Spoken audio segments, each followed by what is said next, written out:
I'm going to vote blue. Vote for who you want. This is a free dictatorship. First time in 50 years, NASA plans to send humans back to the moon. The first step towards that goal takes place Monday with the launch of an unmanned rocket and the beginning of the Artemis program. And today, we're taking you behind the scenes inside Artemis's mission control at NASA's Johnson Space Center in Houston. CBS 13's Mark Strassman sat down with the lead flight director there to talk about the historic mission and what's at stake. This is all brand new to us, everything. Rick LaBrode works every day to give America the moon. Now 60, he's the Artemis 1 lead flight director, the guy in the hot seat, guiding NASA's most ambitious lunar mission in a half-century. We got to have a successful flight before we put the astronauts on the next mission. Otherwise, you're not putting astronauts on the next mission. You can practice all you want to go to the moon, but the launch is game time. It's going to be very different. And, you hear the pucker factor. It'll be there. We met LaBrode inside Artemis Mission Control at the Johnson Space Center. In nearly 4 decades with NASA, he's helped assemble the International Space Station and served as flight director for the Space Shuttle program. Analysis has cleared us for 4 ohms burns. But no one working on Artemis 1, not LaBrode, not anyone on his team, has ever worked on a moonshot. I mean, we were alive, a lot of us, last time we put boots on the moon, but we were very young. Apollo 17, December 1972. Astronaut Gene Cernin's boot prints were the last left in lunar dust. Budget issues and fading public interest put an end to the Apollo moon missions and closed the book on one of mankind's great achievements until now. Where do you start? You just dust off the old Apollo manuals? You know, a lot of our guys did. LaBrode took us up 1 floor to the stage of so much space history, the iconic Apollo Mission Control Room. It's just amazing to see the technology and what we were able to do with it. In here, the United States beat the Soviets to the moon using rotary dial phones and slide rules. When you look at old footage of the Apollo era, what jumps out at you? Bermuda. Bermuda's green. Well, it's always interesting to see people smoking in mission control. You know, we don't do that anymore. Banana Reef, Houston Network, Net 1. But, you know, there's a lot of similarities. It's a laser focus. The flight control team, they will do whatever it takes to get it done. That part hasn't changed even the slightest bit. Launching on top of the most powerful rocket NASA's ever built, Artemis 1 will send a capsule called Orion on a trajectory to the moon. Orion will fly within 60 miles of the lunar surface, then push 40,000 miles beyond the moon for space high drama, its glimpse back on Earth. After orbiting the moon, Orion will re-enter Earth's atmosphere for the mission's Priority 1 test, whether the capsule's heat shield can withstand temperatures of 5,000 degrees, about half as hot as the surface of the sun. I mean, it's coming back at some ridiculous speeds. I think it's 11.6 kilometers per second. 25,000 miles an hour. Yeah, it gets really, really hot. We got to make sure that's going to support the reentry. If Artemis 1 succeeds, it would pave the way for human flights to the moon, including a lunar landing later this decade. Yeah, all of it's amazing. Fun to think about. Yeah. All of it is just amazing to watch. And the Artemis 1 mission is scheduled to launch Monday morning, 5:33 our time. All right, what is the Trilateral Commission? It's an organization founded in 1973 by David Rockefeller to bring together business and political leaders from the United States, Europe, Japan, so they could work together for better economic and political cooperation between their nations. And that's what they'd like us to believe.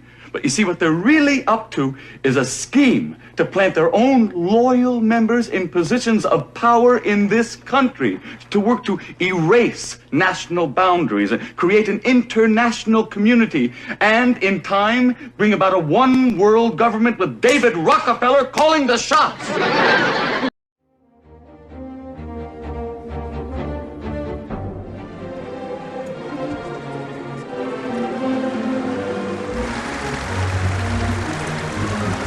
order, brethren, to receive the most worshipful, the Grand Master.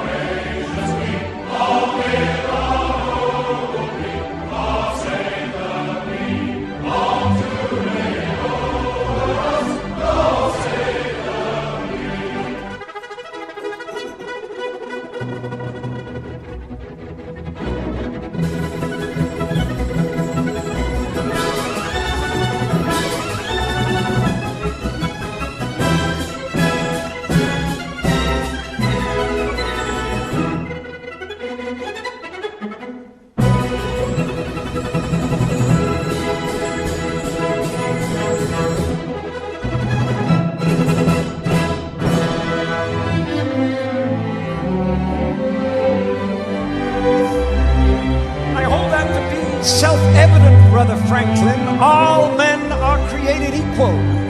Indeed, Brother Washington. All Freemasons meet as equals, and we have an opportunity to create a nation in the very essence of Masonic morality. It would be wonderfully symbolic, don't you think? You'll be wanting to put the all-seeing eye on our banknotes next. You think I'm taking it a bit far? Please don't ask me questions like that, Brother Franklin. You know I cannot tell a lie. Oh, come on, Brother Washington. Everybody lies occasionally, surely. Especially politicians. Not me. Not even so much as an alternative fact. But we must all be aware of fake news. The people must be free to think what they like as well. We can have no thought police in our new society. The foundation stone of our new nation built on all those principles that we hold dear. The plans for our new capital city already have a very Masonic feel to them, yeah. Candidate for initiation into the order, I'm giving him a little introduction into some of our mysteries. These two gentlemen are founding an entire nation built on our principles. We have great promises for our new nation. You know, I wonder if other presidents after me will also be Freemasons. Many will be.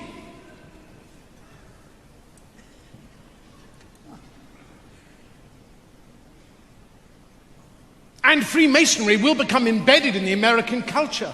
And the eye will appear on the banknotes. Oh, God. These principles will be honored with a gift from your French brethren. A gift that will be a welcoming beacon to the poor and oppressed. This is the statue we are giving you. It's a bit small, isn't it? Oh, this is a maquette. The real thing is bigger. Much, much bigger. America will produce a great many great Americans from many different walks of life and many different fields, and many will be Masons. Sportsmen, actors, writers, soldiers, filmmakers, businessmen, inventors, astronauts. What on earth is an astronaut? No, they're not. I don't follow. Well, they're not on Earth, they're in space. In fact, Brother Buzz Aldrin was the second man to walk upon the surface of the moon. That's the best thing I've heard this evening. What, that a Mason walked on the moon?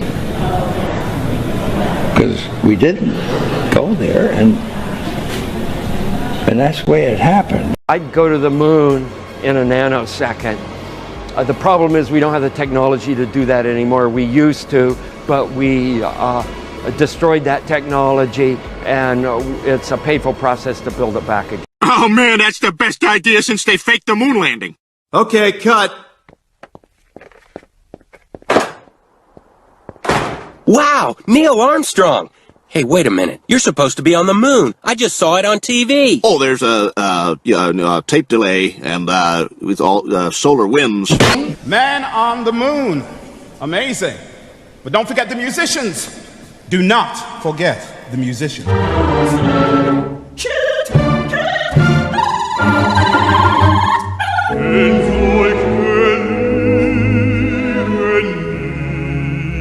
Authoritarian and totalitarian regimes continue to suppress Freemasonry, afraid of its strong heritage of liberty and equality. It symbolizes the inevitability of your end. The British Army had travelling lodges that moved with regiments. Freemasons have served their countries and communities with distinction. Freemasons met across the Union and Confederate divide to celebrate their common rituals. And today, Freemasonry remains an active part of military life in many countries. Freemasonry has burned as a blazing fire through the last 3 centuries. The driving force behind the Royal Society was initiated into Freemasonry. Prince Edward, Duke of Kent, father of Queen Victoria, and Prince Augustus, Duke of Sussex. The 2 princes brought their feuding Grand Lodges together and reconciled to be the United Grand Lodge of England. Kings George IV, William IV, Edward VII, Edward VIII, and George VI were all Freemasons, as were 18 dukes and princes, including the Duke of Edinburgh. This year, His Royal Highness Prince Edward, the Duke of Kent, celebrates his 50th year as Grand Master of the United Grand Lodge of England. His Royal Highness was proposed into Freemasonry by the then Grand Master, the Earl of Scarborough. He was initiated into Royal Alpha Lodge number 16, an advocate for the craft all over the world, continuing 3 centuries of distinguished royal tradition at the very heart of English Freemasonry. To order, brethren, to receive the most worshipful, the Grand Master.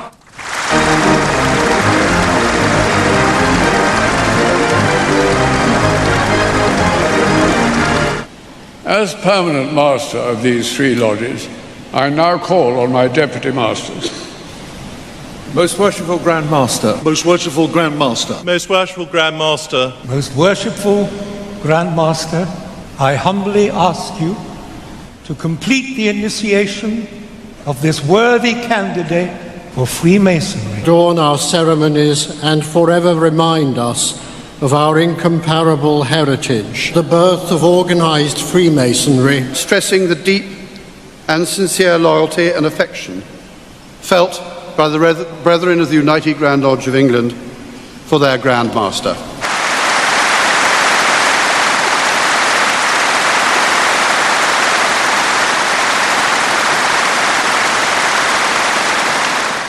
I had the pleasure of meeting 136 Grand Masters visiting from overseas at Freemasons Hall yesterday. Today, though, we are a meeting of more than 4,000 gathered from all around the world, from our own constitution and beyond. When the global Masonic family comes together to celebrate our past and renew our own pride and confidence in and enthusiasm for Freemasonry. I hereby read the text of a letter sent today to Buckingham Palace.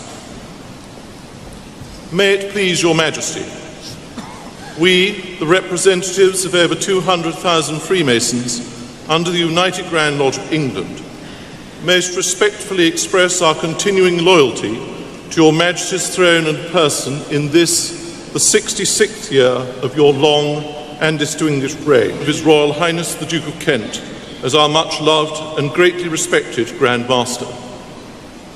We humbly thank God for preserving our order and fervently pray His blessings on your Majesty, so that our loyal devotion to your Majesty may long continue. Given at the Royal Albert Hall this 31st day of October, Anno Domini 2017. Her Majesty has been pleased to reply in the following terms.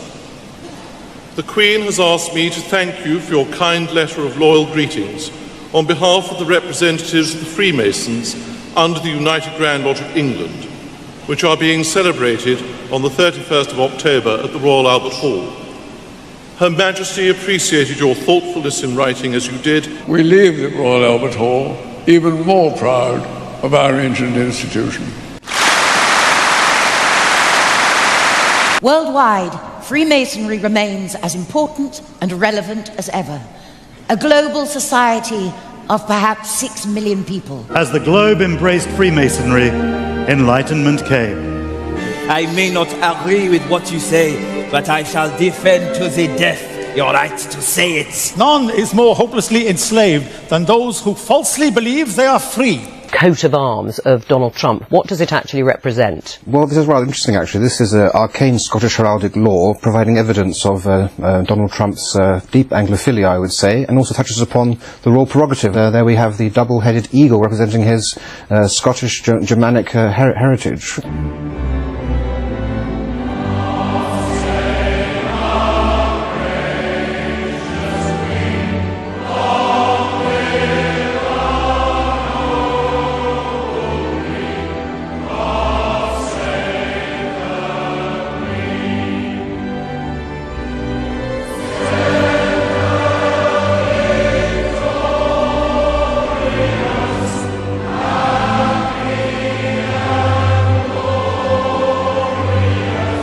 The Masonic Chip program uses modern police-approved techniques to create a child identification kit. And we take fingerprints. We also provide them with a swab for getting a DNA swab. And we also provide them with imprint where they can get an imprint of the child's teeth. So not only does it provide DNA as well as a swab, but it is also a source if you were using tracking dogs to provide a scent for the child. You may be surprised to see who we found using tricks to cover up their license plates. Apparently, they're law enforcement. You know, in Hollywood and in the industry and the stuff we do, there's a lot of like insider secrets to keeping your career going, and a lot of insider secrets to making things tick.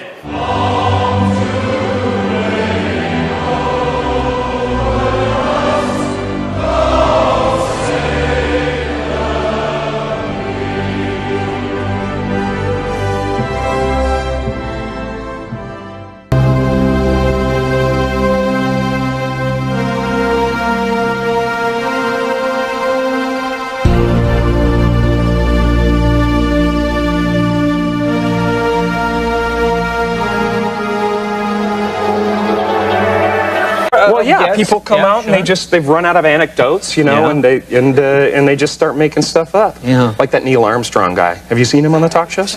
Neil Armstrong, you mean the first man to walk on the moon? Talk about a fish story. Yeah. Man, and they're buying it. Oh, yeah.